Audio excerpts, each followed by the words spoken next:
This is life, liberty, and Levin, and there's a lot to talk about here on a Saturday.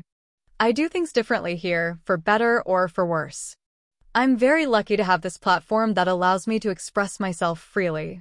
It's an expression of free speech, and I'm very grateful. Today, we have the New Hampshire election results to discuss. David Brody, a friend of mine, has some insightful analysis, and I want to share it with you. More than half of primary voters were not Republicans. The electorate was more moderate and liberal this time. This contradicts the narrative we've heard, claiming that only a small number of people voted for Trump. In reality, 64% of the primary voters were not very conservative, and only 24% were very conservative. Nikki Haley, once popular in New Hampshire, is now a big loser. Despite the attempts by the left and liberal analysts to downplay Trump's victory, it was a historic win for him. Republicans usually don't get over 50% of the vote, especially when only 47% of those voting are Republicans.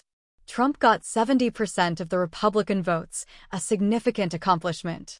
So, contrary to the narrative, this was a substantial victory for Trump, and we need to set the record straight. Now, let's look back at a piece from 2016 by Frank Rich, a liberal writer for the New York Times.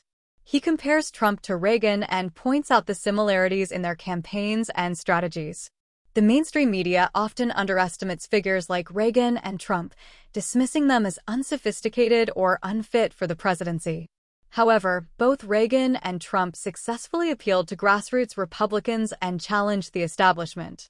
The analysis and criticisms they faced were similar, and both managed to secure historic victories.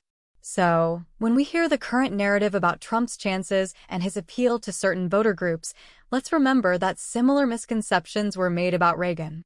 The comparison is noteworthy and sheds light on how history tends to repeat itself, especially when it comes to underestimating transformative political figures. For more updates, please watch and subscribe Mittar TV.